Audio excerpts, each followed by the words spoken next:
Hello, everyone. Thank you for joining us for today's edition of You're Leaving Again. As Trish said, I'm Laura, your USO host, and today's really exciting because Corie and Matt will be joining us together on screen for the first time in several months. They have been reunited, and the topic at hand is reintegration. That's a topic that a lot of couples tend to avoid talking about or dealing with, usually in the excitement of being together again. But it is a really important topic.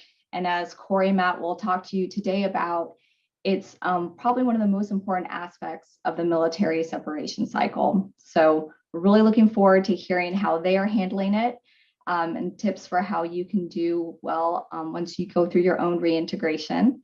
And so without further ado, I'd love to invite both Corie and Matt on screen with me. We are so excited to see you two together. Matt, we're thrilled that you made it home safely. And I will turn it over to you and join you at the end. Hey, Laura, we are also looking forward to hearing how we're handling it. We've been giggling during your introduction, like, how are we handling it? I don't know.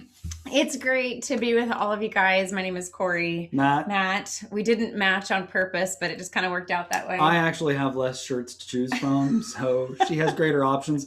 So she's constantly matching me. I can't help it. Oh, goodness. We're so glad to spend some time with you guys. Just a real quick, for those of you guys who are new to this series, the USO, like they said, has been following Matt and I during this deployment. And what we really wanted to do from the beginning was to put out content that we felt like is not anywhere else. When we talk about what is it like for a military couple to spend some time apart, whether it's through trainings or deployments or an unaccompanied tour or anything like that, where some of you have geo-badged before or are geo-badging, this military lifestyle puts us through these situations where we have to spend some time apart and figure out how to continue to build our marriage and keep our families strong.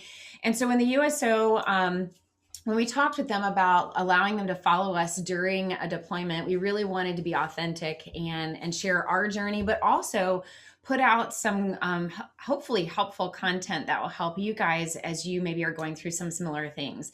And so if you're just now joining us, there are other parts of the series where we kind of covered almost everything, like before he left, and what that was like to go through the first month apart. We've covered parenting and intimacy and holidays and all kinds of stuff. Recovering from big wounds. Recovering from big wounds. That happens a lot in marriages when there's time apart. And so today we're going to talk all about reintegration and coming back together. And Matt, you've been home for about 2 weeks? Yeah, about 2 weeks. Yeah. So I had a good friend that texted me yesterday and she was like, kudos to you for going through reintegration and talking about it at the same time. So we're going to do the best that we can. We would love to hear questions if you have them. We are definitely going to take your questions. Some of you posted those questions when you registered for this, and so we have those pulled up as well. And so we're going to take some time during this first hour to give you as much of the content and updates from us as possible. And then if you can stick around after that first hour, we're just going to spend some extra time answering your questions or taking any new ones too. So real quick, again, my name is Corie. I am a licensed professional counselor that works with military and first responder families and couples. And I'm a military spouse, obviously myself. And Matt is a chaplain who's pulling up. You didn't do this ahead of time. No, it's right here. The caveat that he has to share. So keep it saved where Jeff Bailey sent his thing. There you go. So, do you have it? No, keep talking. Give me a second. I'm gonna pull it up. There, you got it now. Yeah. Okay, so the views expressed are those of the speaker and do not necessarily reflect the official policy or position of the Department of the Army, Department of Defense, or the U.S. government. Yeah, that was it. You didn't even have to put your glasses on for that. No, I almost did. I kind of had to hold it. I was almost like, and that is Chaplain Jeff. No. So we're going to just share just for a minute what our reintegration has been like so far, because we really wanted to be honest with you guys. I know we have been talking about this a lot in the last couple of weeks. I've been thinking about it a lot and really being self-aware of kind of what I'm going through, what my thoughts have been, what my feelings have been throughout the reintegration. It's been a little bit of an up and down kind of roller coaster for me, I would say. And one of the things that kind of keeps coming to my mind is actually some mentoring advice that I got from another spouse. It's a while ago, who said, it doesn't get easier or better, it's just different. And so each time you go through that separation or deployment or reintegration, and I don't want that to sound discouraging, because it actually was encouraging for me, because there was a lot of similarities that I felt like I went through as a spouse during this reintegration to the last, couple of reintegrations we went through. But it was still different, because I'm different than I was before. Our kids are older, and some of your questions definitely related to parenting. And so we're going to talk a little bit about that as well. But for me, I know that there was a lot of ups and downs of feelings going on. And so you've been home for about 2 weeks. Yeah. And we'd love to know in the comments, are you going through a deployment or a military initiated separation right now? Do you have reintegration coming up? Are you in the middle of a reintegration? Give us a little bit of feedback. We love interaction with you guys. I think it just kind of comes to life when we can kind of ping back and forth with what's happening in the chat. So I don't mind starting, unless you want to start. I thought you already had, so okay. I was letting you go. I would say, first of all, this deployment was one of the more challenging deployments for me personally. The first deployment that we went through was challenging in that we lost a lot of soldiers, and we went through a lot of understanding and learning how to care for our community, how to step in and serve within our community. I learned a lot in that first deployment of how to let other people care for me, and develop the camaraderie that happens within the military culture. And so that one was very challenging. But this one was different in that we had kind of just moved here, and it was 4 or 5 months into being here that he deployed.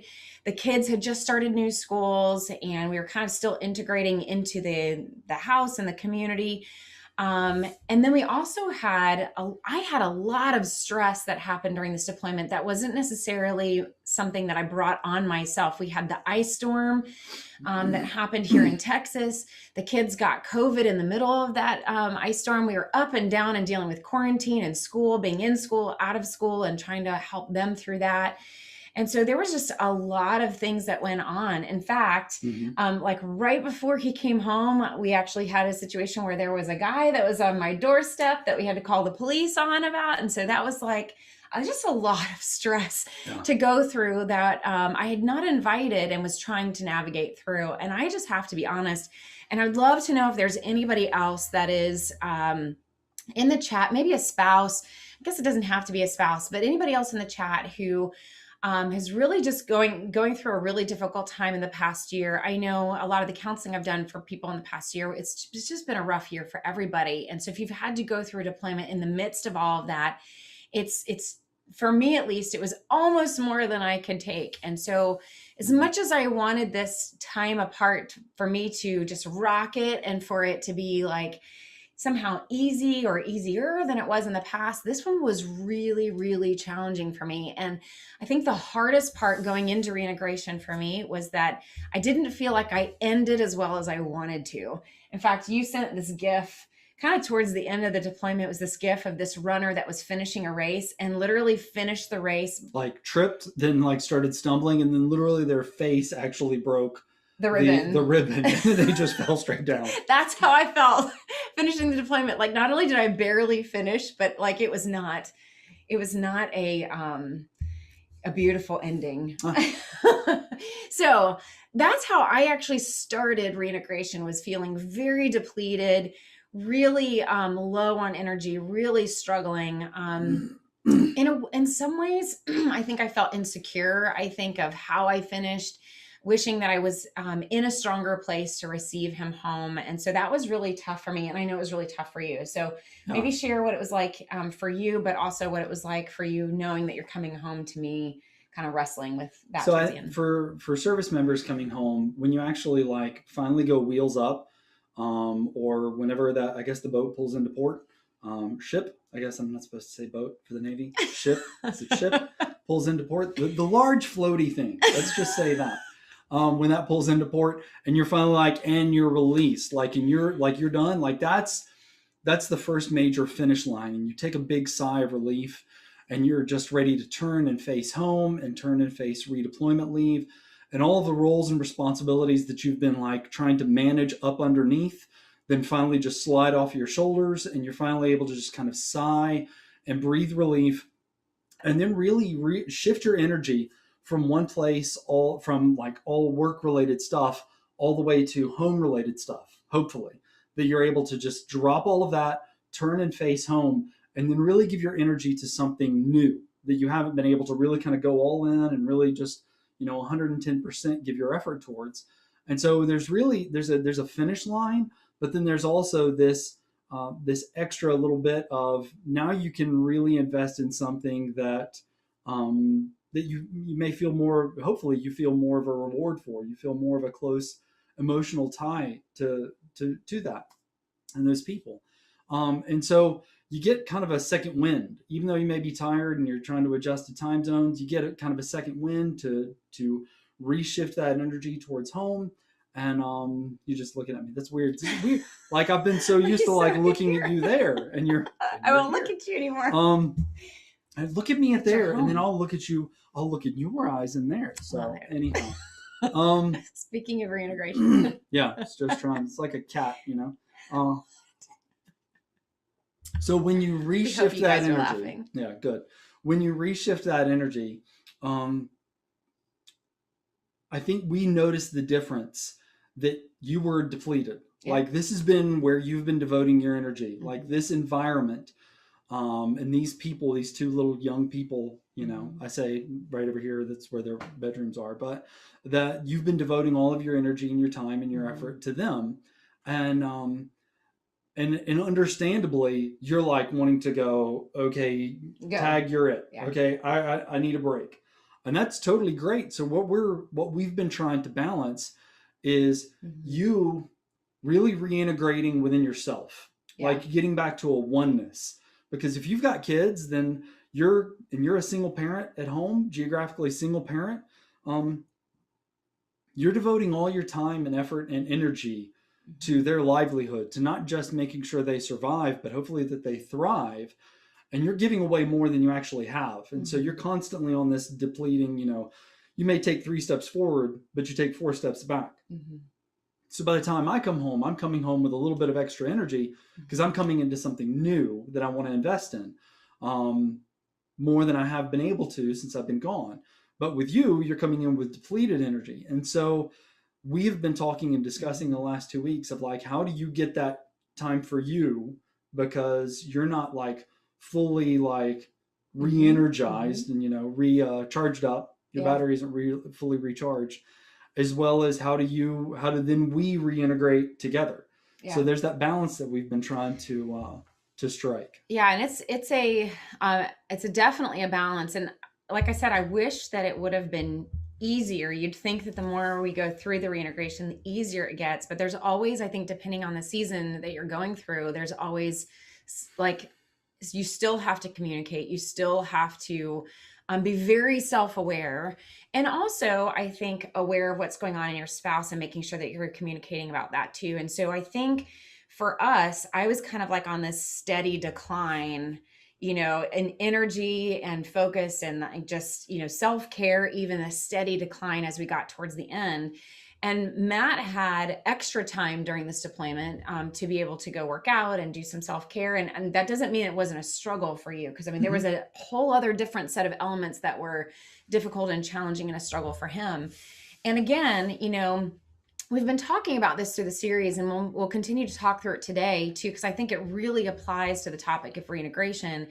Is what typically happens the longer that you're apart, the more it's but you're on these parallel tracks. And you're relating to each other. You're trying to intersect those tracks as much as possible, but they're two very separate experiences that you're having. And it feels like two separate worlds that are on parallel tracks. And so reintegration is really a lot about how do you re-intersect and then, kind of get on the same track. But the longer that you're apart, I think the more you carve, you're carving into a piece of wood, you're carving this track that you don't even realize that you're creating habits and routines and patterns or ways of thinking or, that just kind of, you don't even realize that the way that you're loading the dishwasher or the routine that you're doing at night, that you're even connecting to that pattern or routine as if that's something that brings you a sense of peace, until there is that Yeah. reintegration. So I that know one of the happens. hard parts is when I come back in, or when the service member comes back in, you want to be like, it seems like you have wanted to be very flexible and malleable to kind of how do we recreate this system together, and yet you had a system that was already working for you, of like, here's the schedule, here's what we do, and that's the system that has kept you sane, because predictability and having a battle rhythm keeps people sane through all the chaos that happens during deployment, just by nature. And so there's been a loveliness to your willingness to go, okay, let's be flexible, let's be malleable. All right, let's give and take here, but at the same time, you're also giving up that thing that has kept you sane for a very long time. Concurrently with a service member, we usually get on a very regimented schedule of when we eat, when we work, when we go to the gym, when we sleep, and it's a habit and pattern. So you have two adults and kids that are coming back, and all the habits and patterns have just exploded. And now you're having to try and come back and go, okay, like what works now that you're back? And so there is, for a service member, wanting to kind of not be into a habit and a pattern for a little while because it's been so regimented.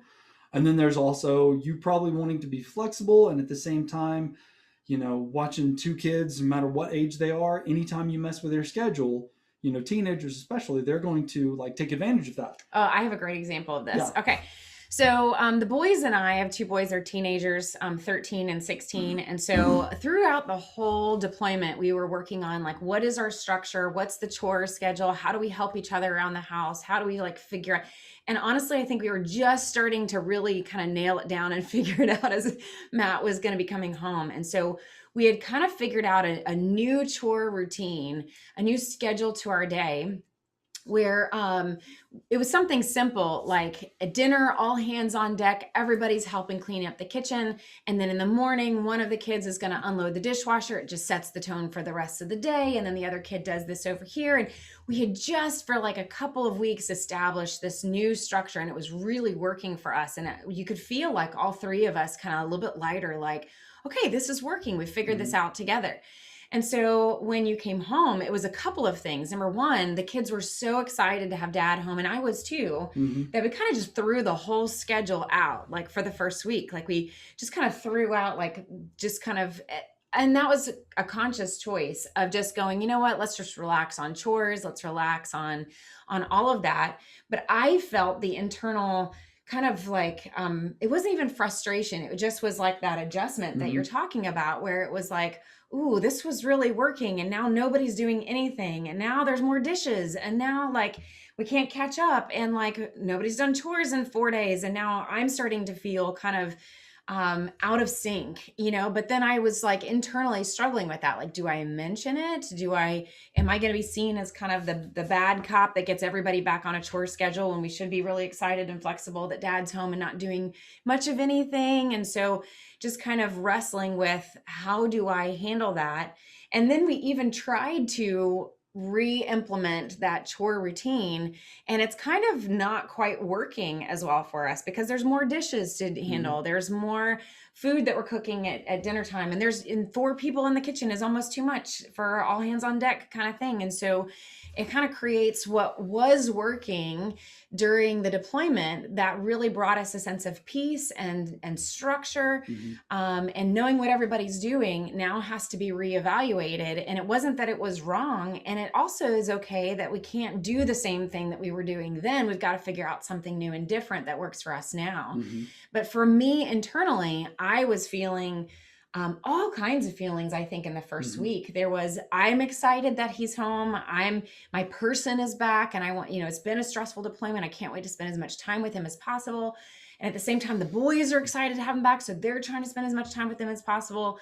And then I also have this thing that's going on of like, I'm tired and depleted, and I need to like get out of this house for a while. And so I told you even like yesterday, I think it was, or the day before, I texted him because he was running one of our kids to a doctor's appointment, and I just apologized to him and said, I feel like I've been all over the place. Like, it's like, I want you here, and I also want to spend time on myself. And then I also want to spend as much time with you as possible. And I also want to go spend some time by myself. And I know I'm back and forth and all over the place, and he doesn't know which way to go depending on what mood I'm in that moment. So it can be a roller coaster ride, and then navigating how to communicate through that is key. Okay, so a couple of points based off what you were saying is, number one, communication is essential. Yeah. So it's good that, and I'm glad, and we have that open dialogue where I don't feel threatened by you saying that you need that time and space alone.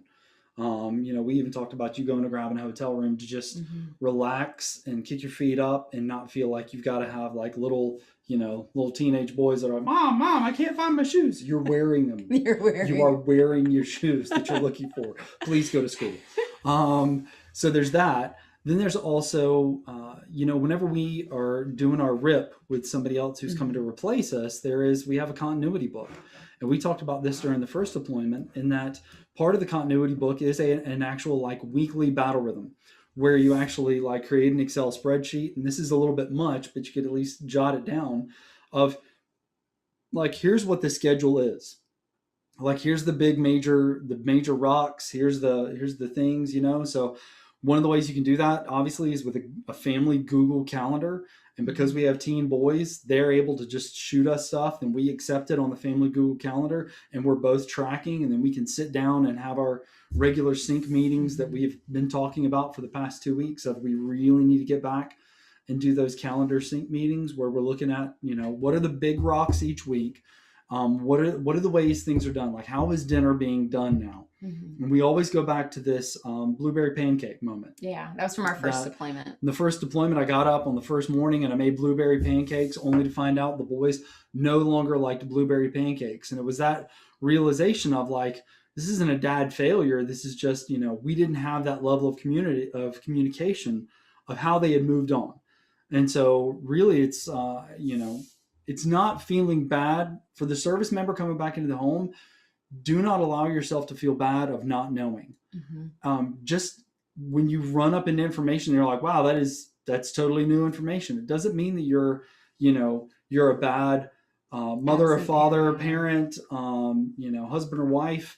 It doesn't mean that at all. It just means that you didn't have that information. You have to get that information and then move forward. Part of the reintegration process are the bumps. We're not wanting there to not be bumps. It's good that there are bumps and there are obstacles, and it's good there's friction and conflict, because moving through that friction and conflict is actually what draws us back in closer together. It's not that it's always supposed to be smooth.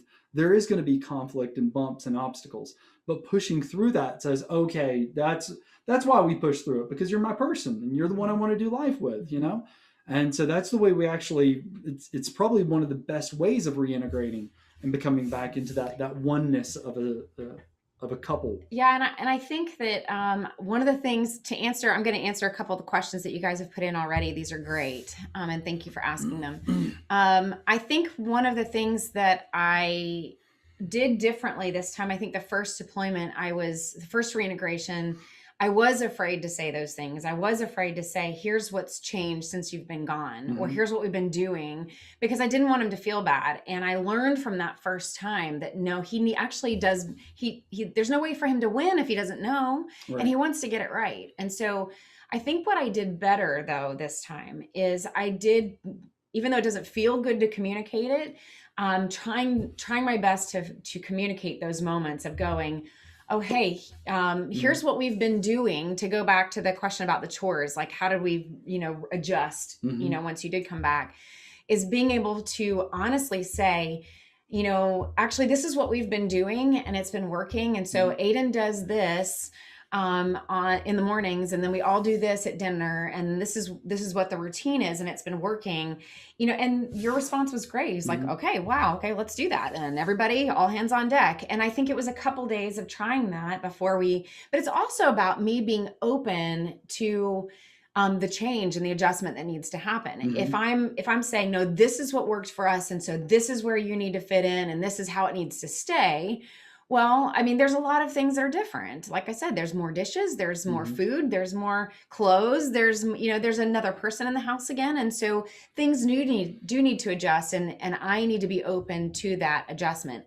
So to answer the question, as far as how do you get past and find what works now, I think that's part of it. I think it's, number one, it's articulating, oh, hey, you didn't realize that we have been doing this routine And it's also, considering we have teen boys, it's also good for him to know so that he can hold the boys accountable if they're trying to get out of chores or whatever, or if they're just, excited and haven't been thinking about chores, that he can join me in that parenting and go, hey guys, if that's part of the routine, let's jump in and do that together. Yeah.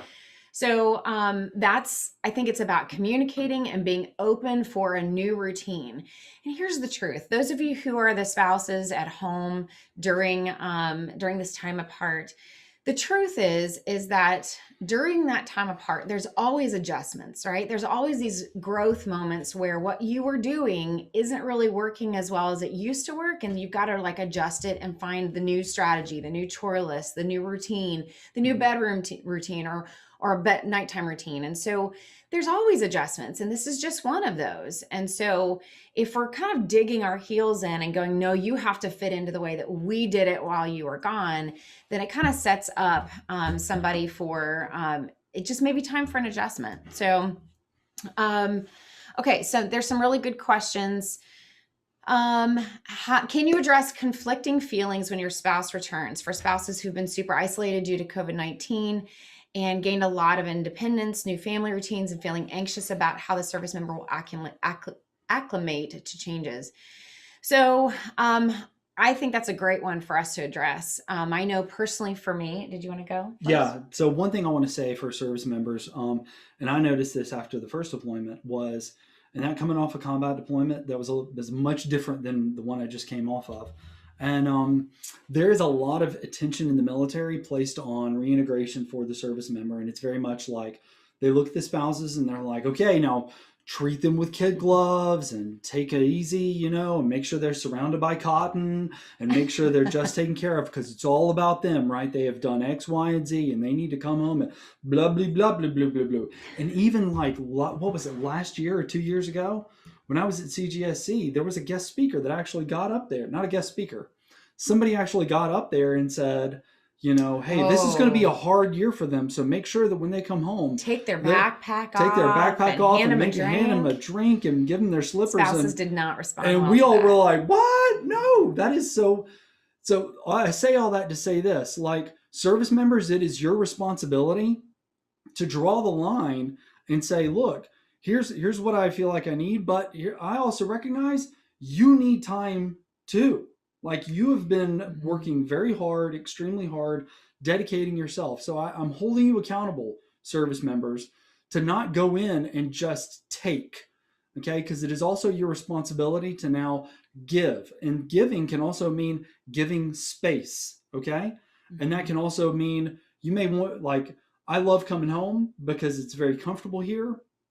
I love the house and I love, sitting around here, but I also could see in her eyes, especially with COVID and lockdowns and ice storms and all the things that have kept me working at home. I gotta get out of here. Yeah, like literally she's bouncing off the walls, right? And she's like, I gotta get out of here. I gotta go somewhere. So, okay, cool. I may want to sit here today. I do want to share this. This is a great example. Okay. This is a great example. No, like one of the first outings that we actually had, like he had been confined to one small space. You service members know what that's like. Being confined to this one small space where he couldn't even really get outside the area much more than that. So he was so excited to just come home and get out and whatever. And I can't remember what kept us close to home, but I was very excited. We had not communicated well before the outing. I was excited because I had not left because of COVID. I had not left outside of like a 20-mile radius for like 5 months, and so when we're talking about getting out of the house, I was ready to go like 45 minutes away and go do some exploring that I couldn't do by myself and have my person with me. But I didn't communicate well that day. And so what we ended up doing is bouncing around to all of the stores that I had seen a million times over the last 5 months within that radius, but I didn't communicate to him and say that that's not what I wanted to do. It was like an episode, it was like The Notebook. It's like, what do you want? but I was so afraid to tell him because I don't know why. I think that was enough for him and he was just enjoying going to the grocery store and going here and going anywhere. Yeah. But I'm like, I've been to this grocery store so many times. But I didn't communicate well. And so I want to be authentic with that today because it's not easy to share the things that you need to share, and it's not easy to communicate the things you need to communicate. Mhm. But if you don't communicate it, to be honest, by the end of that date out together, I was not in a good place, and it ended up being miserable for him because I was not happy, and all he wanted was for me to be happy with him. Yeah. But I didn't communicate that what I was really needing was just to get out of that radius, or to not go to the same stores I'd been to a million times. So it's not easy to, when we talk about conflicting feelings, when your spouse, it is hard to communicate those conflicting feelings. And I do want us to talk about one other kind of those conflicting feelings that comes up a lot for couples. It's not just us. A lot of spouses during this deployment have even shared with me that, it's hard to watch if you're on a deployment, if you're a service member and you're on a deployment where you have that freedom and flexibility to spend lots of time working out and getting in great shape, and you don't have access to good food. That's understandable. Remember, two parallel tracks that are very different, but difficult for each other in different ways, right? It was really hard for him to come home and be in great shape. And here I was on that steady decline, not only physically, but emotionally and spiritually. And just, I was in that decline. And he came home, what felt like to me, he came home great, like in a really good place and like ready to serve and lots of energy and ready to be intentional with the kids, as he should be. And yet, as soon as he came home with all of that energy, it was almost like I looked in a mirror and I really saw just how tired I was, just how depleted I was. And I was definitely not matching him and the energy that he had. And that was really tempting for me to go inward and shame myself and be in a place of like, wow, I'm doing terrible as a parent. I'm doing terrible as a wife. I'm doing terrible for myself personally in my own self-care. And now I'm feeling all this insecurity because what I really would have loved to have happened is for him to come home, for me to have lots of energy in the best shape of my life and matching where he is at personally and just in personal growth. And that just was not our reality this time. And so when it comes to those conflicting feelings, that was a lot of the up and down personally for me of like, what do I do with that? What do I do with the feelings that I'm having about myself? And some of those I had to be very honest with him and share, this is where I'm at and I'm really having a hard time. Like, you're like super intentional with the kids. And I feel like I haven't been that intentional for like a month or so. And I had to sit back and do some journaling of my own and go, actually, no, like I was the one taking them to doctor's appointments and getting the groceries and doing all those things that was spread out through that deployment. I was very intentional with them. It just, the energy looks different right now. And then when it comes to like that self-care, I really had to be at a place where I go, okay, I could sit here and beat myself up, or I could choose, do I want to do the self-care that I need and ask for the self-care that I need so that I can get to a place where I can start climbing my way back up, where we do match each other again, where we are in that place where I have the energy and I'm able to take care of myself and honor myself, but also honor our relationship. And, because I personally have a choice. I can choose to stay really low and decline further, or I can do the hard work and ask for what I need so that I can get to a place where we can be both of us in a good spot again. So for the service member, it's incredibly important that you take the responsibility to create a safe place for your supporting spouse to be able to voice those concerns. Because going back to what I was saying earlier with the way that it's been shaped for the last 20 years at war, it's very much been about, unfortunately, often the service member and not about the supporting spouse and what it is that they need in order to thrive and to flourish and to become the fullness of themselves. And so you've got to be the champion of that. You've got to not only create the safe place and the safe space, you've got to be the champion of that. And know full well coming home that it's no longer, I'll say this, it's no longer about you. That's what reintegration is. It's like, it's no longer about me as a one. It's about how do we then become the one that we were. And this is, our reintegration hasn't been that hard for the last couple of weeks. We've been talking about it, knowing that today was coming up, but especially because we were journaling the entire time. We Yeah. have like 750 pages of journals It's a lot. over the course of 161 days. Mm-hmm. And so we knew what was going on in one another's lives. It's that much more difficult if you're coming home and you have no concept of what you're walking into or what's walking into your house. Yeah, and we have a great question, and keep bringing those questions in, because we'll definitely camp out on most of your questions as we get to that last segment of the webinar today. Because there's a couple of things that we kind of sat down and really kind of fleshed out, like what is it that we've actually gone through, and how can we teach it in some content that you'll be able to walk away and actually apply it to your lives. And so I want to make sure that we go through that today, and then we'll kind of give that extra time to some extra questions. But before we get into that content, I do want to address this one question that says, how do you balance being understanding of the service member having a stressful time and needing downtime, but also the member at home going through their own stressors? And I think it's a valid question, because every couple is different, right? Like this could have very easily been switched, right? This could have been where I was thriving at home and the service member came home, or Matt came home and was really needing downtime to deal with jet lag and deal with just kind of turning his brain off. We hear a lot of stories of service members coming home and sleeping things off for days, or needing to play video games and disconnect. And you may need to be able to speak to some of that as well. But I think that my answer would be, when it came to us, this is just what I do. And so personally, every time I had my own feelings of like need, of like I need time to myself, or I need to go outside of that radius and get out of the house, or we've even been talking about the last couple of days about, should I go get a hotel room and have that night to myself?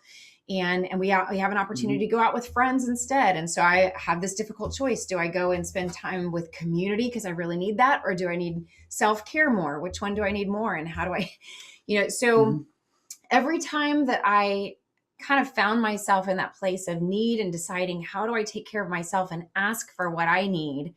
I think there was also a part of me that kind of didn't push it down, but kind of paused on it and kind of thought to myself, all right, Matt also has needs here. What is it that he is needing? And I think we've been really trying hard to just check in with each other of like, this is kind of what I'm feeling like I need.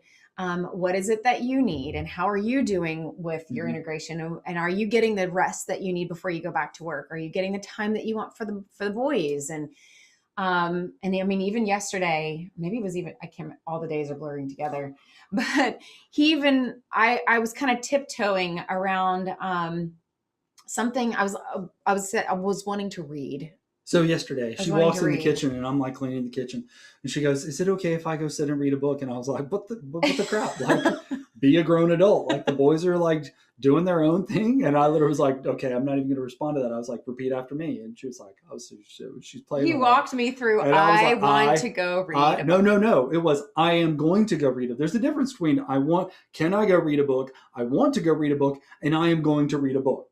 Yeah. Like, at that point in time, you're like, I'm going to go read. There you go, grown adult. The ball is in your court, grown adult. Go make grown adult decisions. Well, and if we're not careful, we can find ourselves tiptoeing around each other and managing each other's emotions. And so for me, I was like, that was my way of saying, I'm willing to sacrifice what I'm needing right now if you feel a certain way. And what he was trying to help me do is like, if that's something that you want or need right now, then own what it is that you need and go and do that thing. And if I have feelings about that, now, if I'm like spending, 10 hours a day reading a book and I'm not engaging with him or the family, then that's a whole other topic, right? Yeah. But this is talking about me spending an hour or 30 minutes going to read a book. Yeah. So I think it's about, how do we have these conversations and make sure that we're communicating in kindness, communicating assertively though, and doing our best to not be really passive and not owning what we need. Also not being passive aggressive, which is like, I'm going to wait till you guess that I'm miserable and then somehow figure it out and help me with what I need. And instead just asking for it. Yeah. So you have to phrase it as in you have to know yourself well enough to know what it is that you need and what you want, and to be able to articulate that within like a defined set. So for me, if I'm the service member, if I'm like, hey, I really feel like I need to go spend time with, our oldest son and really check in with him. So I would like to go do this, this, and this with our oldest son. And I can kind of give those parameters. It sets expectations. So you can go, okay, I put it in my mind. You're going to be gone from here to here with him. Great. That's good. Now I need to know what we're going to do with the youngest. Conversely, if you're like, hey, I really need to go do X, Y, and Z for the morning, and I'll be back around lunchtime or after lunch, or I need to be gone the whole day and to do X, Y, and Z, then it's just me going, okay, cool. All right. Now I can set that expectation. I can work around that. Mm-hmm. And so you've got to know what the difference between your need and your want, be able to articulate that, speak for yourself, mm-hmm. and set those expectations well so that we can do that, so we can integrate this. That's why sitting down with a calendar is so important. It requires intentionality, because if you attempt to do reintegration by accident, kind of meandering through each little day, it's not going to go well. Yeah. These questions are so good. Keep having them come in. I do see them. We're going to get to them here in just a second. Yep. What I want to do real quick is I want to screen share. You were given a listening guide, a PDF when you registered. And this was what we pulled together as far as just some content that we think would help you, just kind of a framework of thinking about reintegration. So I just want to go through a couple of these things before we get to questions. So let me screen share this with you here. Okay. So one of the things that we were talking about, like how do we sum up some of the things that you guys or that we're going through, is two things. We're calling it like mines in a minefield, because if you're not communicating about it, if you're not addressing it within yourself and being very self-aware, it's almost like going through a minefield and you're going to step on a mine at some point. Something's going to explode or you're going to get into a conflict. And so these are just two things that we would want you to just really be mindful of as you're going through integration. So the first mine is the direction of energy.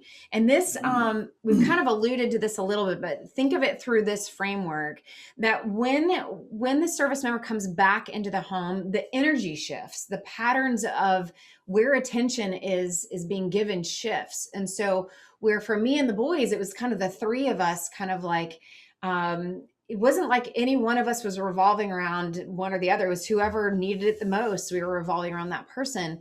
When Matt came home, for the boys, their attention is now, their energy is going towards Matt. And so your kids, depending on their ages, that energy is going to shift towards them. Now, anytime a pattern shifts in a family, it's going to create some level of chaos somehow, somewhere. And that's really important for you to remember. And so when the energy was shifting from the boys to him, that was an adjustment for me. I don't think I was quite prepared for that. And so I suddenly felt like I was kind of on the outside. They were just so excited. I had this like really humorous reaction to the first night we had dinner together, and we were making pork tenderloin, and I had bacon, and we were putting bacon around the pork tenderloin, and it was not the first time we had bacon wrapped pork tenderloin. And my oldest was like, I'm so glad Dad's home, because now we're having bacon around the pork tenderloin. I'm like, I've done that so many times, like even during the deployment. Why is he getting the attention for it? Dad dinner. And I know, and I felt like suddenly like, oh, like my energy and my efforts were not being seen, and it was all being directed towards Dad. Mm-hmm. Now, I had to like catch that pretty quickly, but I was starting to spiral and feel unseen. And so it's really just being aware of where the energy is going and why, and that's going to happen, and it's natural. Yeah. So you're talking about the service member and that energy? Oh, well, yeah. It's like I said earlier, once you finish the deployment and you finish that finish line, then you have like kind of another surge of energy to get home and to see people that are familiar, being in comfortable situations. And so that kind of re-energizes you, because you're going back into something where you probably have a lot more options ahead of you, in front of you. And so things are more comfortable. They are more familiar. And so you bring that energy, and the energy is like, how do I plug back into the family? Okay. Maybe that's from the guilt of, this is my ex deployment and how many times I've been gone, and I want to come back in, and I want to, not waste a moment. I want to make sure that I've checked in with the kids, checked in with my spouse, and make sure that we are all good and everybody is, 5 by 5. And so there you have that little kind of that new level of energy. It doesn't mean that you're not going to burn out quickly, because you can be spending a lot of energy trying to make up for lost time, but that you have that energy, and it's very much directed outwardly to the family, usually.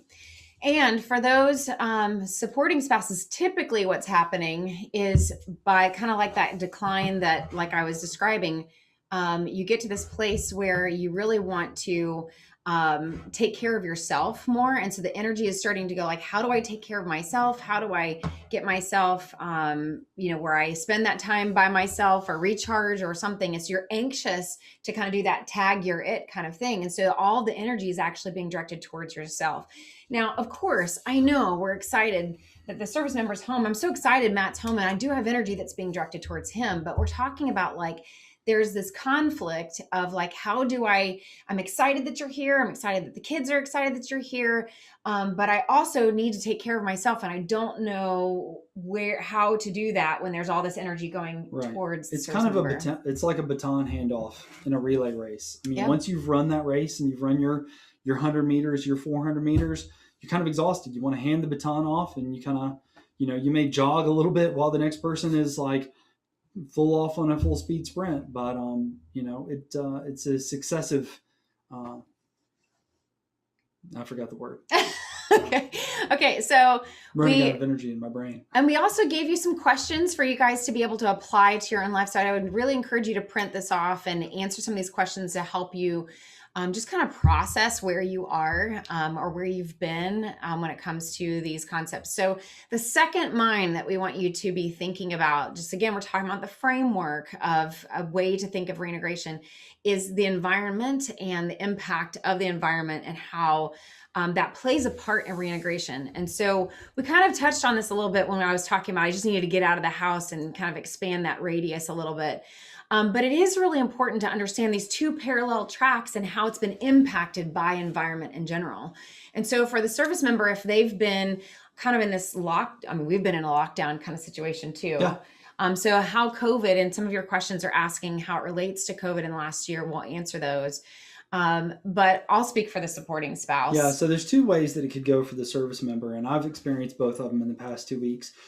Being in a confined area where you're very much on lockdown, and you've got your little circle that you kind of run, like your little triangle of work, DFAC, shower, gym, and you just keep going back and running that little square.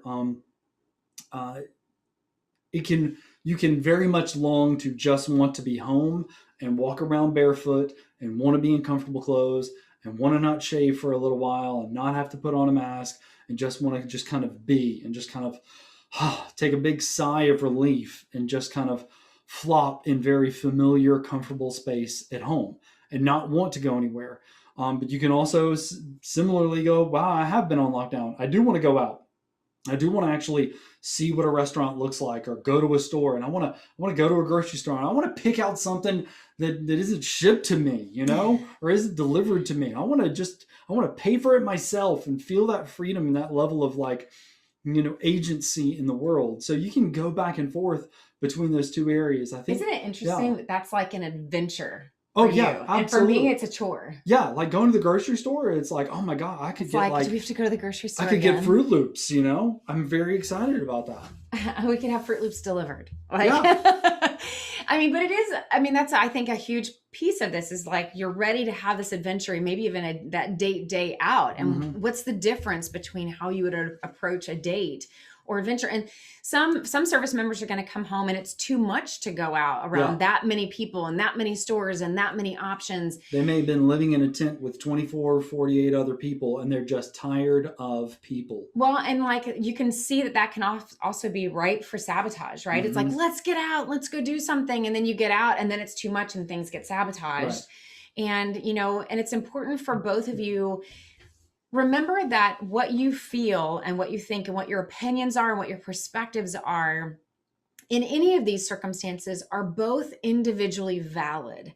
Like what you're experiencing as a supporting spouse at home is very valid and true to you. And what the service member is going through, it's very valid and true to them. And it's not necessarily that one's more right than the other, but I think a lot of this reintegration is understanding and honoring each other's perspectives and needs and wants and where you're both coming from and not feeling shame for that, not feeling like I had to get over my shame of like, no, it was actually a very stressful deployment, and that's okay. Mm-hmm. Now, for me, what's not okay is if I stay down there. Mm-hmm. But that doesn't say anything about me. It doesn't say anything about me as a spouse that I didn't rock it better, I guess. So I think what we wanted to do is just kind of help you keep in mind both the energy and how the energy is shifting and changing and moving and adjusting, and make sure that you kind of, if you need to journal and write out your feelings in order to find your words, do that. Mm-hmm. Don't keep them to yourself, though, if they're really important, especially if they keep coming up and they keep kind of surfacing. If you're kind of like on the brink of tears and you're like, you probably need to communicate with your spouse, because they want to win. They want to get it right. They want you to be taken care of, and they need you to be in a good place. Mm-hmm. And so they can't help you do that if you don't communicate it. Yeah. So it can feel a little bit like who goes first, Mm-hmm. and here's a big one we learned from the first deployment is there is no competition here. Yeah. There is no one person had it harder than the other. Two very different parallel tracks, two very different situations. Nobody wins the prize for who had the most difficult, most challenging season. Okay. Right. Two very different experiences. Yeah. So, okay, I'm going to come back to you here and we'll get into some of these questions. For those of you, I'm going to kind of get through and kind of catch up on the chat here just for a second. And I just want to say, if you can stick around for the next 20 to 30 minutes, we want to really dive into your questions a little bit more. So please use that Q&A box so we can make sure we don't lose any in the chat. Yeah. Go ahead. So the question on the support network, somebody was asking, what was the support network while I was deployed, grandparents, friends, church? Do you still rely on them when I come home as part of the reintegration? Previously, we've had better support networks than we've had during this deployment, whether that was proximity to family or we had a closer church network. I know with COVID, that has made things extremely hard for a lot of just what would normally be a support network of going out and being able to hang out and spend time with family and friends. So that makes it difficult. We're an EFMP family. And so we were constantly worried about our youngest who has allergy-induced asthma. We were blessed that even though he did get COVID, that it was not worse than it was. And we've all been vaccinated, so we feel better about that now. But, you didn't have a support network other than a couple of close friends close by who we knew we could call on anytime, day or night. And you were able to call on them. They were able to reach out to you, and the church did reach out a couple of times. But I think this one was more difficult. Yeah. So really, me coming home, I think I was the support network. Yeah. Oh yeah. I mean, like you said, I did have like but when you're going through deployment, Amazon was a huge support network, almost too much so. I think we covered in a previous series, you sent us like a ping pong table. Yep. He made sure that in quarantine we were entertained. But to go back to the question, I did have some friends, like especially during when the boys had COVID and the ice storm, and I could not have gotten through that time had I not had his boss's wife that dropped off medicine for us, because I couldn't go to the grocery store. We were already in quarantine before the ice storm. And so there was some key moments that were literally a godsend for us to get through. But him coming home was such a huge part of that support network of just the emotional and social, I think, energy that it was taking towards raising two teen boys. And also just trying to stay strong through a lot of different things and a lot of challenging stressors was really hard.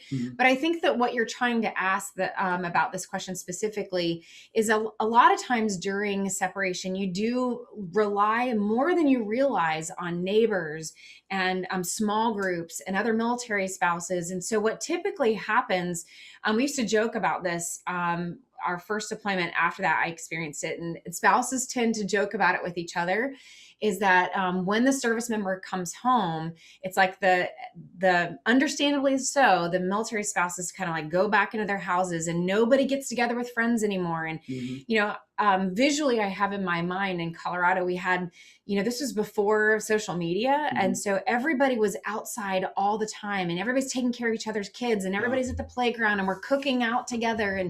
And there were so many meals that we just didn't make it just for our own family. We just kind of helped each other with meals all the time.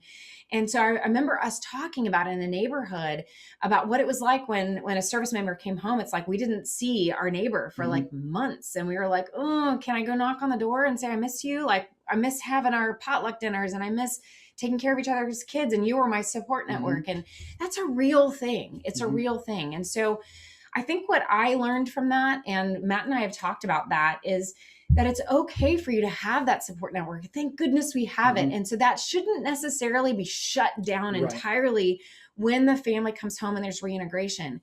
You need to be able to find that balance and ask for those things and say, I really miss hanging out with my friend. Can I go spend some time with my friend and reconnect, even though you're home? And it's so important for you to be able to both ask for those things.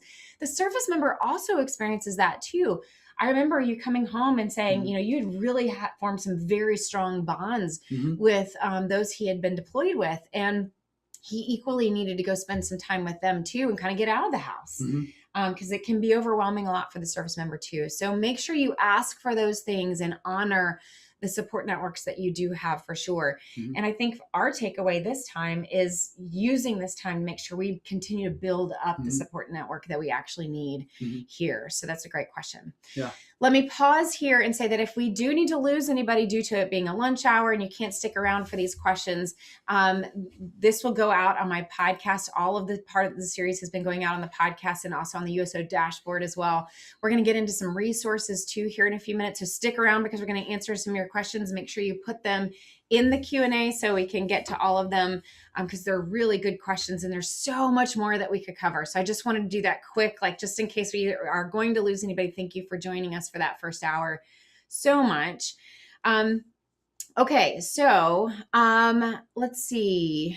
Let's answer a couple of these questions. And you also submitted some questions as well, and I want to pull those up too.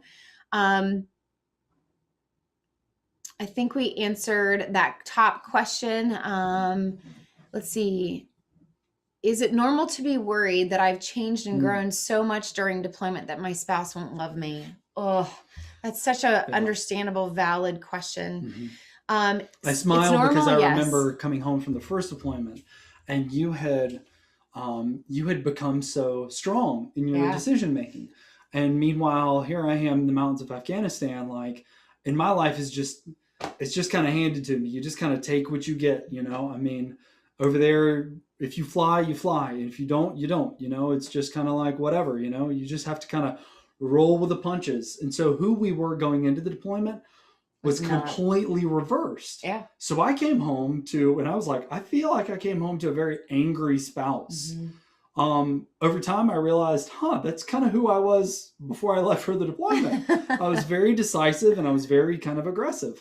And so there was that change that we had where we were trying to figure out, okay, what's the new dance? What's the new normal in our relationship? Well, we had both changed. I think this is true regardless of which deployment and what you go through. And regardless of what you go through in deployment, of course you're going to change because you're surviving. Right. Everybody is surviving different things, right? And so for that first deployment, he survived a whole set of circumstances that there's no way I could have understood. And for more on that, my book, Sacred Spaces, really unpacks so much of what happened during that first deployment and the changes that happened in each of us, and then what that reintegration was like, and what we both needed to learn from that process. But I was also surviving back at home with these toddlers and trying to navigate surviving with those toddlers. And I had reached a point where I was like, I can't not be decisive, or I can't anymore just get through accidentally during my day and let the world control my mood and control my day, and let the kids even control my mood or my day. Like, so I had, out of survival, become a much more decisive person. And I own this in the book too, that I really, I didn't see it then, I saw it later, but I really did turn into, I was angry. I was angry that even though I respected the deployment, and even though I appreciated and loved being a military spouse and loved the military lifestyle, I was also angry at the fact that we had to spend that much time apart. I didn't like it. I didn't want to go through it. And I didn't want to go through something hard. And I was angry and resentful about that. And it took me a long time to own that and to voice it and process through it. This last one was hard too. And there was days that I was upset about that too. Like, I don't kind of like throwing my own temper tantrum. If I don't want to go through this, why does it have to be like this? And why do I have to be far from family and support, you know? So you do change, you do grow more than you realize, because you kind of are, you know, in the spouse community, we say, you know, we say we don't have a choice. Like when people go, how did you do it? Or why are you so strong? Or how did you become so strong? You'll hear spouses often say, I didn't have a choice.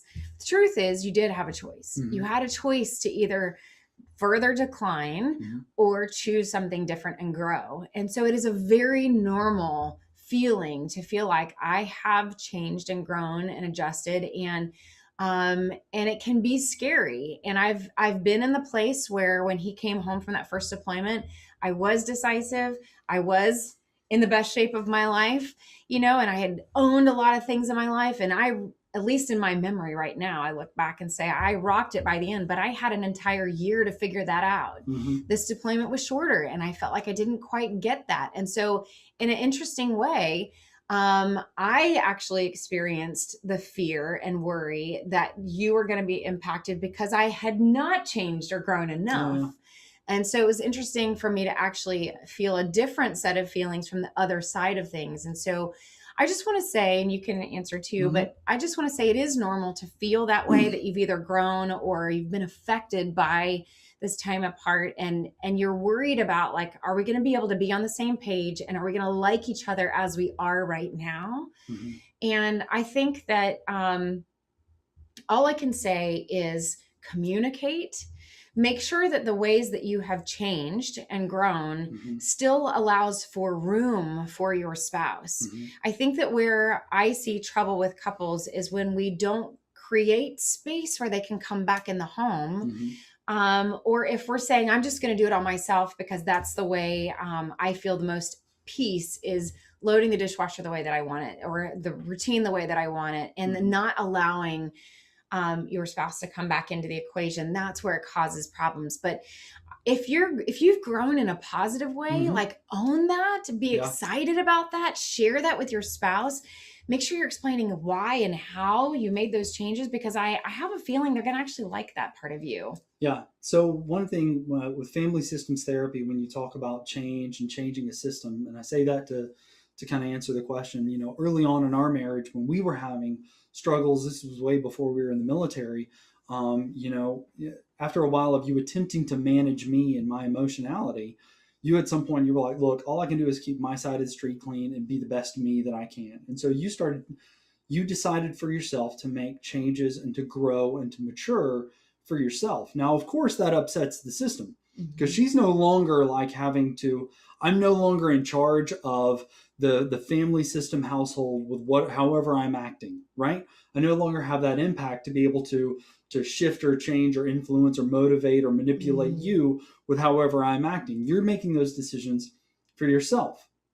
And then I am then forced to make those changes. I can either leave the situation, you know, which was never a choice, never an option. And it usually is not an option and not a choice for most people. I can either, you know, throw a temper tantrum and try and get it back to what's comfortable and normal for me. Or like most people, they're finally like, well, I guess I got to grow with the system. And one thing that I believe that service members have playing to their strength is they are constantly having to change with every system. Like every time. Spouses too. Yeah. In a different way. Absolutely. Yeah. We're constantly having to change and reinvent ourselves. I mean, you only really recognize it when you go back to a system, usually back to your family of origin. You go back to a system that has not changed in years. I mean, it's changed, but by and large, you know, same homes, same environment, same cycles, same dynamics, same dysfunctions. And you're like, wow, I don't know how I fit into this now. And, you know, I'm different than how I fit into it 2 years ago because of the things I've had to adjust whether it's new friends, new bosses, new homes, new schools, new doctor's appointment, no, new everything. And so it's not a bad thing. I think we are uniquely positioned to grow and to change together, and to accept that challenge. And so I would encourage you to, whoever asked that question, it was anonymous, voice that as a concern to your spouse and say, look, here's where I'm at. Here's how I've grown and I've changed. And I'm afraid that because of that, you won't love me. Now that is incredibly vulnerable, right? But then you give them the opportunity to be able to say, I guess we're going to find out, either they're going to go, no, I'll always love you. Or they're going to go, well, I love you, but I got to find out how who do I now have to be, in this new dynamic, in this new normal. So I want to change and grow with you. So it can be a great opportunity for growth. And if it's needing to go to counseling to say, here's what I've decided for myself. And you go to a counselor to say, how are we going to integrate that into our marriage, into our family, then go, so that they are allowed to be able to make those decisions for themselves and for their family of like, how are you guys going to grow together? So it could be some good changes that have caused some good changes in the family dynamic. So just to maybe give a little bit of an example, I mean, every couple is different. And so for us, fitness and healthy eating is definitely important to us. And it's something that we go to help with coping. And so in the first deployment, he was gone for a year. And so I really got heavily into that and was really eating really well. And I remember you kind of he was doing the best that you could during deploy to kind of match that. There's only so much you can do with MREs. That's true. And I remember when he came back, even for R&R, I was kind of in this stuck spot of trying to eat really as healthy as possible, but he was very excited to be able to have access to a variety of foods. And so it was like we were out of sync. And I'm not imposing health and fitness on all of you. We're just telling this as an example for what it's like to have this ebb and flow of how you cope and how you change. And I think it's a really good example of like what's happening. It's like a physical example in front of you as a couple of what's happening inwardly too, right? Of that adjustment and that reintegration. And so, but I remember internally going, I don't want to go out to eat for the 10th time because I'm really making a lot of great progress on my food, and on my nutrition and on my goals. And I was really excited about those goals and then trying to reintegrate with that. I remember feeling that way. And then even for this one, he was able to work really hard on that this time. And I was really trying hard this time to apply what I learned from that first deployment and remember that and go, I really want him to feel like I'm supportive of where he is. And the goals that he has for himself physically and nutritionally. And so trying to navigate that. And so, I mean, even yesterday, but I wasn't necessarily on the same at the same place that he was at when he was coming home. And I remember feeling like, do I need to like tighten that? And I kind of shared earlier that kind of insecurity of like, I don't know if I can match where he's at and what that's like. But even just yesterday, he's been home for 2 weeks and we had a conversation. It was a wonderful conversation about like how we really wanted to take, both of us wanted to take the time that we could to kind of vision cast on really focusing what we want our nutrition to be right now. And I don't know, that was kind of like a mile marker of reintegration, mile marker of like, oh, look, we're now it's only 2 weeks in and we're kind of getting on that same page again. We kind of had that fun of eating out and whatever, but now we're kind of reintegrating. Right. And so I think sometimes there's things that are happening and maybe that plays out in how you're parenting the kids, or maybe it plays out with how you're kind of enjoying food or not. But there's these things that are happening around you in the home and in your relationship that are oftentimes a good litmus test, or it's kind of a good symbol of what's actually happening. And so look for those opportunities where you're actually conversationally on the same page and kind of celebrate those internally of like, oh, we're on the same page. We're kind of reintegrating and it's all coming together. So hopefully that makes sense a little bit. That's just kind of what I noticed for us. And it's interesting in that even though I said, every deployment or every separation reintegration is not necessarily easier, it's just different. That doesn't mean we don't learn along the way. And I think that's important. However many times you've been through this, really go back and get those lessons learned. We did journal this time. We focused on communication differently this time, and that we learned a lot from that. And I'm so thankful that we learned and did something a little bit different. Yeah, if I was going to say one absolutely just hands down, wholeheartedly thing, The journaling for me, since as an extrovert, it allowed me to slow down my thinking. It allowed me to be a little bit more thoughtful about what I was feeling in a moment or whatever my response was. And that consistently over 160 days reshaped the way that I was responding to things. I can even feel it like right now, normally I'm normally very quick on my feet, but I've grown to be so thoughtful with my words that I appreciate the opportunity to slow down. And you're an introvert. You love that. Like, that's your thing. Like, sit and read and think. Yeah, woo, exciting, right? And so now, what I used to be like, why can't you come on? Why can't you banter? Let's argue. Let's talk. Let's work this out. And you're like, oh, I need to think. And now I'm like, I can respect that. And so in a way, I feel like I've actually grown up to understand you a little bit better. And so at each time that there is a separation, it gives you an opportunity to redefine yourself, to step back from the intensity of the face to face, and to think about, like, who am I? Who are we? What do I want to go back? How do I want to reshape myself so that when we walk back into this, this is who I am and this is what I've done. And sometimes it can just be, I feel great that I survived this and kept the kids alive. That could be, that's phenomenal, right? That is a I gutted this out and I am a strong person, because it doesn't take a lot when things are going well during a deployment to finish well. It does not. Now, if things are going well and everything's good and you got all the money in the world and woo, everything's a party, great. You probably didn't grow. You probably made a few little changes, but I would almost say the harder the deployment, the better you are on the other side, because you know what you can survive. You know what you can do. You are firmly confident of it, and you should never lose that confidence in yourself and your ability. Well, and I think it will be interesting. The last part of this series is going to be next month in June, where we're going to do some vision casting. And I'm looking forward to next month, when I have a little bit more hindsight to look back and how I will view myself with that hindsight and with that rest. And, will I look back and kind of beat myself up as much as I finished? Or will I look back and go, man, that was really hard, and I'm really proud of myself for how I actually survived all of that. So I definitely look back on the first deployment, and I have a different picture of it than I think how I felt at the end. Yeah. I really do believe that's true. And I just want to throw out one thing about lessons learned. And we'll do more lessons learned in June. But I think that as an introvert, one of the things that I would have done different with our journaling is I would have also kept as an introvert, I would have kept an additional side journal apart from the journaling that he and I were doing, because I think that was actually part of my decline, is that most of my communication energy was going towards parenting and towards him. And there was a lot of things that I didn't want to put in the journal that I needed to just process out on my own, because that wasn't really the space that I necessarily wanted to kind of put that first draft, if it was a negative thing or something, I just needed to kind of work that out of my system.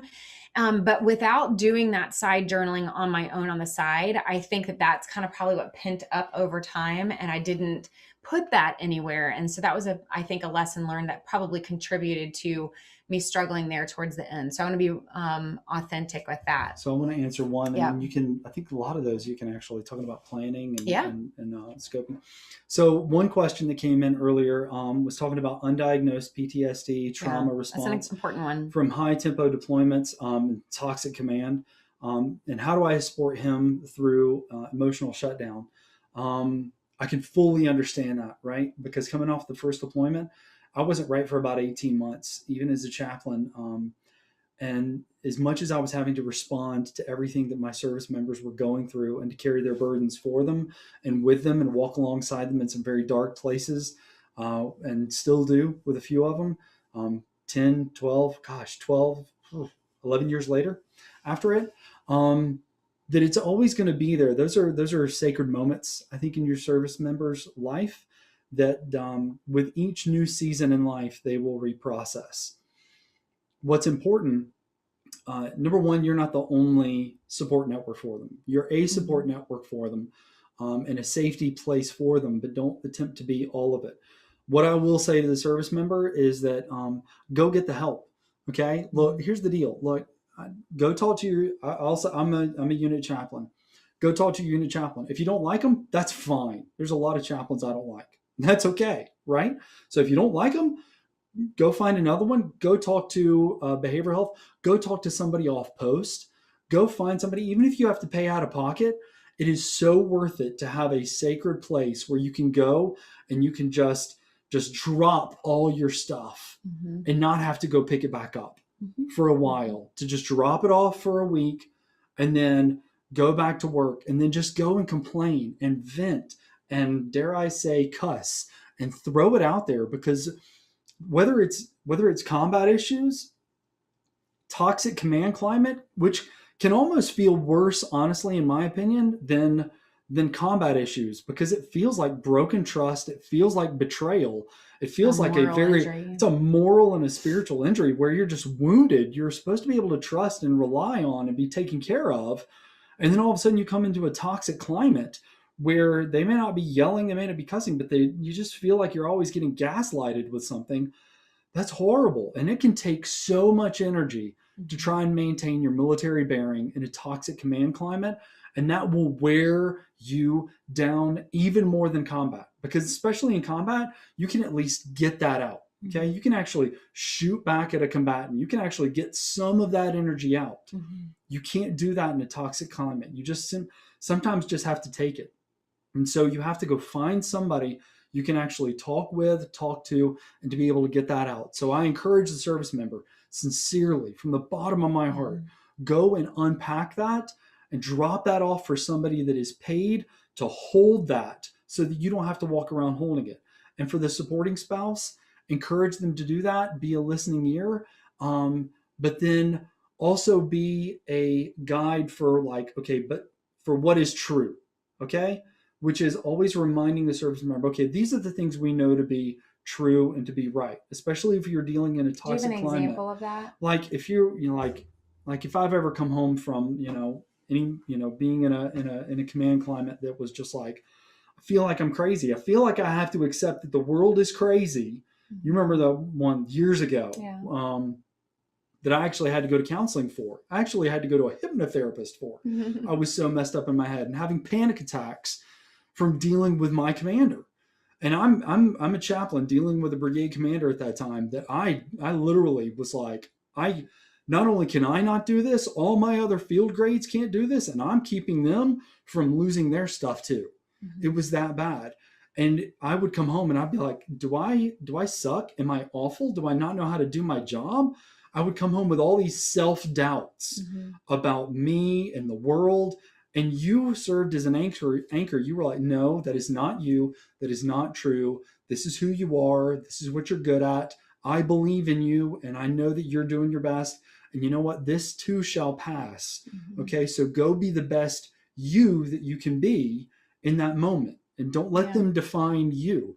That was hugely impactful for me, for you to speak life and truth into me in those moments. Well, and let me also encourage those. I think this is such an important topic that's why it's important for us to spend extra time on it.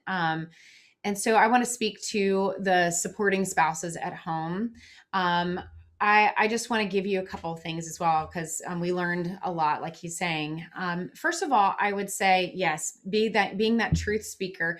And I know it's really hard. I can't tell you the number of times that I've been that spouse that's like, can't you set a boundary? Can't you just tell somebody to stop? And like, you know what? I think I'm always going to say that. I know that there's times that you can and sometimes you can't, right? Like, I'm like, time to fight. But being a truth speaker is really important. I would also say, and this is a tightrope kind of feeling of inexperience, but I think that in some ways, if your spouse is coming home with whether it's a trauma response, or or combat fatigue. That's a thing, right? Where it's compassion fatigue, or just, it's not quite PTSD, but it's kind of close, right? They're still reacting. Noises cause them to startle. They're doing the hypervigilance. There's panic attacks, or there's just escalation or irritability, or things like that. I just want to say that you do have incredible influence as a spouse to create a little bit of a cushion, right? For a period of time where I know you're tired and you're weary and you really need that self-care, and you need to find ways to ask for that, right? So maybe in the beginning part of that reintegration, maybe that looks like you still calling on that support and that friend to help with childcare while you go take care of yourself, so that you don't overwhelm your spouse, who might be not able to handle all of the noise of the kids just yet, right? There's ways to work that out. So make sure you don't sacrifice yourself. My new phrase lately is don't abandon yourself to manage everybody else if you're going in that decline, right? Take care of you, but for a period of time, have that cushion there, so that you're being aware and protective of a little bit of like, I'm not going to like pack the car full of balloons from the airport or from the welcome home ceremony with a service member who's been in combat, right? Those balloons are going to pop, and we're going to have like a major startle response. We're going to have a little bit of a cushion and some understanding. At the same time, and to be that buffer when you can for a period of time. But at the same time, I think going back to that truth speaker, there are definitely those times though that you go, hey, I don't know. Please tell me what else I can do to support you. Right. But at the same time, I think it's time for you to go get some help, because I'm reaching the end of what I know I can do. And I don't know if I can be a clinician for you. I don't know if I can be your battle buddy. I don't know if I can be who you need me to be. And yet you're not leaving the house. You're not asking for help. And so that's where we have good, healthy boundaries in the relationship. And Matt and I at various seasons have had to be that for each other. I would say you've been that for me during this reintegration, where he's like, what do you need in order to get well? Because he can't do all of those things for me. At some point, I'm the one that has to go and do whatever I need for that self-care. And that's healthy boundaries in your marriage. So for those of you who might be dealing with somebody who is struggling with coming home and readjusting, out of love and kindness, you can provide that cushion, but healthy boundaries in your relationship are also extremely important too, for you to be that mirror to your spouse. Oh, I was about to say that. That's why I tapped your shoulder. So that's our little cue to each other. Hey, I was going to say, being the cushion, being the mirror, holding them accountable, and in kindness. Because here's the thing: if I'm asking you to be my therapist, while you're eminently qualified to do that, that takes you away from being my spouse. And I also may not emotionally be at the place where I can be that. No, either. So the spouse is never at a place to be a professional therapist for their spouse. The spouse is never at a place to be a professional therapist to their spouse. And what I meant by that is even what you feel like you should be able to offer, if you may not even be at that place to even offer what you normally be able to offer. It's a different dynamic. And so, I mean, there are things that we will each need from one another in the healing and reintegration process with whatever's happening in our life, that if we're too busy doing something else, we're not going to be able to offer that. Yeah. So good. Okay. So there's been some resources that have been put in the chat, which are great. Give an Hour is definitely a great for free counseling. I used to be a Give an Hour therapist. Basically means they're willing to donate to like one family until that family is done with treatment. Donate hours. Military One Source is non-medical, so it's under the radar. You get about 12 sessions with a clinician through Military One Source. As a couple, that's a really easy way, especially for service members, to get some quick help, not for severe issues like diagnosed PTSD, but if you're not really sure what's happening and you need kind of an evaluation on that, Military One Source is great. Your MFLACs are there to be able to support you as well. Your chaplain. So there's great resources. I have the Life Giver directory on my Life Giver website. That is over 200 clinicians worldwide, a lot of them military spouses and veterans who are very culturally competent to help you through both that take TRICARE or private pay that can help you as well. So to wrap up our time, a lot of the remainder of the questions are really asking about how do you proactively prepare for reintegration. So we're going to kind of cover that really quick. We haven't dived as much into parenting. So this question about, do you find planning a lot in advance for reintegration of families with small children to be helpful? I would say yes and no. So I think Mhm. that there are some things that are great to proactively plan, such as maybe you don't fill your calendar with a ton of things. Like Mhm. I made the mistake on that first appointment when our kids were small. Well, it wasn't a mistake. It just was kind of a matter of like the kids had a field day that the day he came home. And I couldn't quite miss field day. And yet you needed to come along, and it just was a lot to go through on the first 24 hours. Mhm. But we did the best we can. I collapsed, on the high jump mat, and I was like, "Tag, you're it." I probably should have Yeah, helped a little bit with that. picture in the book. Yeah, there's a great picture of me just like that's how exhausted I was. And so I would just say try not to plan too much on your calendar as much as possible. Mhm. But as far as small children, depending on how small they are, school activities are still going on. It's the end of the year right now. We have band concerts and banquets and things still happening. And so do the best you can, but be flexible with like who needs to go to that? Are both of you going to go to that? Like, Yeah. how do we communicate through that as much as possible? But I will say with planning with especially with small kids, having regimented schedules decreases the amount of change in the environment For the kids, yeah. for the kids. Which is So helpful.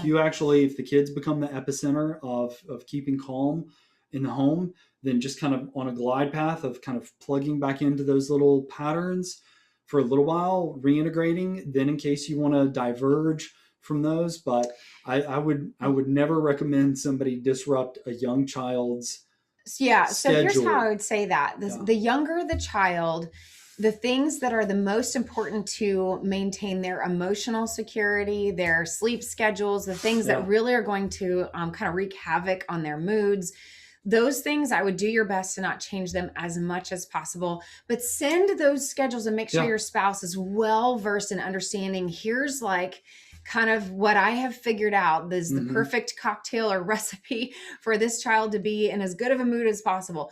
But maybe you're adjusting on other things like maybe that bedtime routine where you can be a little bit more flexible and the service member can read that book instead of you, right?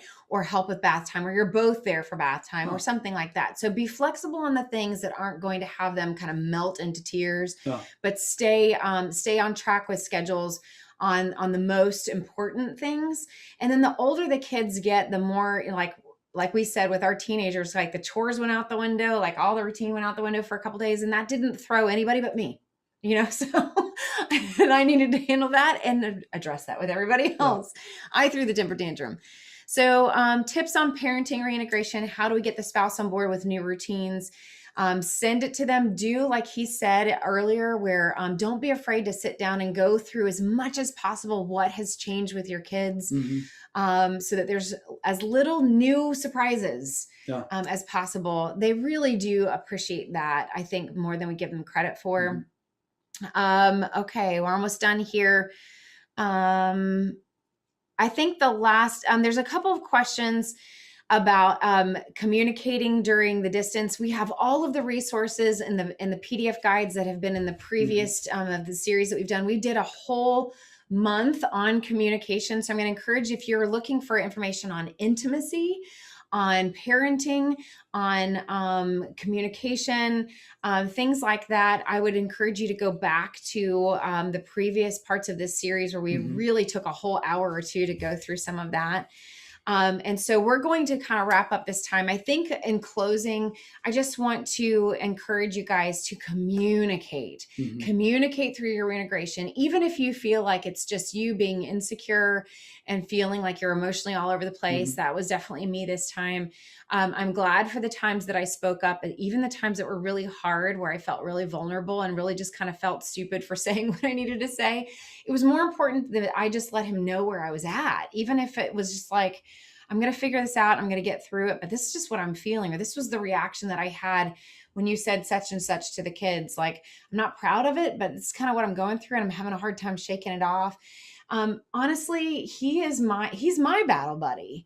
And there are battles that if you're going on in your own head, these battles, and you're not really winning those battles, then go to your spouse and communicate those things so they can join you in the fight. Because they're your person. That's what they're there for. And then if you as a couple are really struggling with, you're not really winning those battles together, then go and invite somebody to help you through through that and get the professional help that you need. Spouses, support spouses, I would encourage you to go get counseling during the separation. Looking back, I wish that I would have probably done that and done some telehealth and taken my own advice. I was doing a lot of telehealth for other people. It probably would have been beneficial for me to have that myself. But even reintegration, there's no shame in going and getting professional help to help you with the reintegration, even if things are going fine. Counseling can be a great time to celebrate what you're doing right. It's not always just what's going wrong. Okay. It's great to have somebody go, actually, you guys are doing pretty good. Keep up the good work. Maybe tweak it here or there, but otherwise you're doing a great job. So get the help. It's there and it's available if you need it. Okay. Any closing things that you want to say? Be patient and be graceful with yourself and one another. That's the easiest way to say it. So Trish, I'm going to hand it off to you. Thank you guys so much for joining us for another part of the series. Join us in June. We're working out on the dates on that. Matt's going to get back to us on when he can join us for the last one in June. But be on the lookout. We're going to talk a lot about vision casting.